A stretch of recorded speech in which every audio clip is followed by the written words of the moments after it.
السلام علیکم ورحمۃ اللہ وبرکاتہ۔ میرے پیارے آقا علیہ الصلوۃ والتسلیم کے پیروانوں، خاتون جنت حضرت فاطمۃ الزہرا رضی اللہ عنہا کی کنیزوں، ماہ رمضان کیسے گزارے، اس درس کے 23ویں ایپیسوڈ میں آپ سب کا استقبال ہے۔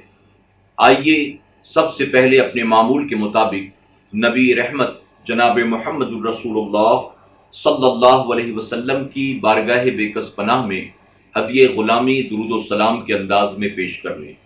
پڑھیں الصلاۃ والسلام علیک یا رسول اللہ، الصلاۃ والسلام علیک یا حبیب اللہ، الصلاۃ والسلام علیک یا نبی اللہ، وعلی آلک واصحابک یا نور اللہ صلی اللہ تعالی علیہ وسلم۔ میرے پیارے آقا علیہ الصلوۃ والتسلیم کے پیروانوں، خاتون جنت حضرت فاطمۃ الزہرا رضی اللہ عنہا کی کنیزوں، ممکن ہے کہ میرے سر پر آج کالے رنگ کا امامہ شریف دیکھ کر آپ میں سے بہت سارے لوگوں کے دلوں میں یہ خیال آیا ہو کہ آخر آج سفید رنگ کا نہ پہن کر یہ سیاہ رنگ کا امامہ شریف کیوں پہنا ہے۔ آپ انشاءاللہ ہمارے مکمل درس کو سنیں گے تو یہ بات آپ کی سمجھ میں بآسانی آ جائے گی۔ آج فتح مکہ کی تاریخ ہے اور ساتھ ہی مغفرت والے عشرے کی آج آخری تاریخ ہے۔ میں گزارش کروں گا کہ آج ظہر کی نماز کے بعد، عصر کے بعد اور خاص طور پر جب افطار کے لیے دسترخوان پر بیٹھیں تو خوب گڑ گڑا کر اللہ سے مغفرت طلب کریں۔ آج جن جن بندوں اور بندیوں کی مغفرت ہونے والی ہے، آپ دعا کریں کہ اللہ اس میں ہم سب کو، ہمارے والدین کو، ہمارے اہل و عیال کو، ہمارے تمام ایمان والے بھائیوں اور بہنوں کو بھی شامل فرمائے۔ میرے پیارے آقا علیہ الصلوۃ والتسلیم کے پیروانوں، آج کے درس میں انشاءاللہ ہم فتح مکہ کے تعلق سے کچھ اہم باتیں سماعت کریں گے۔ حضور اکرم صلی اللہ علیہ وسلم نے ہجرت فرمایا، مکہ معظمہ سے آپ مدینہ شریف تشریف لے گئے۔ ہجرت کے دوسرے سال اسلام کی پہلی جنگ عظیم جنگ بدر ہوئی، جس میں اللہ رب العزت نے مسلمانوں کو کھلی ہوئی فتح اور نصرت عطا فرمائی۔ اس کے بعد مشرکین مکہ نے یکے بعد دیگرے کئی جنگیں مسلمانوں کے سروں پر جبرن مسلط کر دی۔ مسلمان اپنی دفاع کے لیے میدان میں اترتے رہے اور مشرکین کا مقابلہ کرتے رہے۔ دھیرے دھیرے اسلام تیزی سے آگے بڑھتا رہا۔ ہجرت کے 8ویں سال حضور اکرم صلی اللہ علیہ وسلم 10,000 مسلمانوں کی فوج لے کر مدینہ شریف سے مکہ معظمہ کی طرف روانہ ہوئے۔ ماہ رمضان تھا اور 10 تاریخ تھی۔ فرمایا گیا کہ مدینہ شریف سے باہر نکل کر حضور اکرم صلی اللہ علیہ وسلم نے پانی مانگا اور اپنی اونٹنی پر بیٹھے بیٹھے آپ نے لوگوں کے سامنے پانی پیا، اور صحابہ اکرام کو بھی آپ نے روزہ چھوڑنے کا حکم فرمایا، چونکہ سفر میں بھی تھے اور جہاد کے لیے نکلے تھے۔ صحابہ اکرام نے بھی اسی موقع پر اپنے روزے کو افطار کر لیا۔ اس کے بعد یہ لشکر جو تھا یہ مدینہ شریف سے مکہ معظمہ کی طرف بڑھتا رہا۔ مکہ معظمہ کی سرحد کے آنے سے پہلے ایک میدان میں حضور صلی اللہ علیہ وسلم نے اس لشکر کو رکنے کا حکم فرمایا۔ جب رات ہوئی تو آپ نے فرمایا کہ ہر صحابی اپنا الگ الگ چولہا جلائے۔ اب شروع سے آخر تک جہاں دیکھتے تھے وہاں آگ ہی آگ نظر آتی تھی۔ راستے میں حضرت عباس رضی اللہ عنہ سے ملاقات ہوئی۔ وہ اپنی پوری فیملی کے ساتھ مکہ معظمہ سے مدینہ آ رہے تھے۔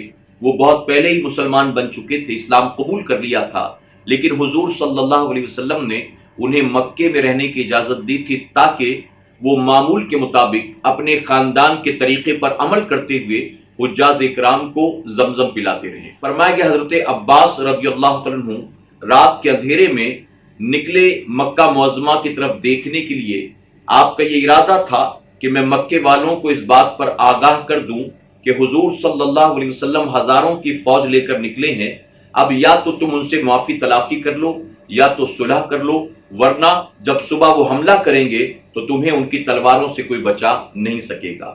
آپ نکلے تھے رات کو اور وہاں مکہ معظمہ سے ابو سفیان اپنے ساتھ 2 مشرکین کو لے کر نکلا جاسوسی کرنے کے لیے، چونکہ انہیں بھی خبر لگ چکی تھی۔ وہ جب مکے کی سرحد کے قریب آئے، انہوں نے ایک میدان میں ہر طرف آگ ہی آگ دیکھا تو آپس میں باتیں کرنے لگے کہ یہ آگ کیسی ہے۔ بہرحال نتیجہ یہ ہوا، حضرت عباس رضی اللہ عنہ نے ان تینوں کو دیکھ لیا ابو سفیان کے قریب گئے اور جا کر کہا ابو سفیان اگر جان کی پناہ چاہتا ہے تو میری سواری پر پیچھے بیٹھ جا، اگر صحابہ نے تجھے دیکھ لیا تو ان کی تلواروں سے تجھے کوئی بچا نہیں سکتا۔ ابو سفیان ڈر کے مارے جناب عباس رضی اللہ عنہ کے پیچھے بیٹھ گیا۔ اب جناب عباس رضی اللہ عنہ ابو سفیان کو اور ان دونوں مشرکین کو لے کر حضور صلی اللہ علیہ وسلم کی طرف روانہ ہوئے۔ سیدنا عمر فاروق اعظم کی نظر پڑ گئی، آپ نے فوراً اپنی تلوار نکالی، حضور صلی اللہ علیہ وسلم کے خیمے میں آئے اور عرض کرتے ہیں یا رسول اللہ صلی اللہ علیہ وسلم، آپ کے چچا حضرت عباس نے ابو سفیان کو گرفتار کر لیا ہے، اگر آپ مجھے اجازت دیں تو میں فوراً اللہ اور اس کے رسول کے دشمن ابو سفیان کی گردن مار دوں۔ ابھی وہ یہ عرض ہی کر رہے تھے کہ حضرت عباس رضی اللہ عنہ ان تینوں مشرکین کو لے کر حضور صلی اللہ علیہ وسلم کے خیمے مبارک میں داخل ہوئے اور عرض کرتے ہیں یا رسول اللہ صلی اللہ علیہ وسلم، میں نے ان تینوں کو امان دے رکھی ہے، آپ کا کیا حکم ہے؟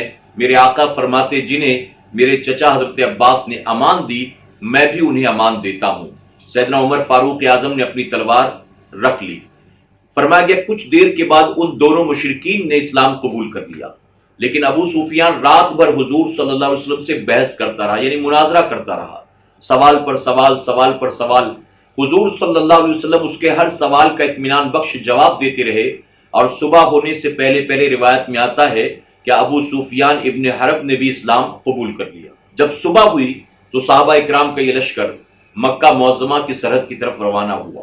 حضور صلی اللہ علیہ وسلم نے اپنے چچا حضرت عباس رضی اللہ عنہ سے فرمایا کہ ابو سفیان کو لے جا کر کہیں اونچائی والی جگہ پر کھڑا کر دو، تاکہ ابو سفیان اپنی آنکھوں سے آج صحابہ اکرام کے لشکر کو، ان کے جاہ و جلال کو، ان کے رعب و دبدبے کو دیکھ سکے۔ ابو سفیان رضی اللہ عنہ کو ایک اونچائی والی جگہ پر کھڑا کر دیا گیا۔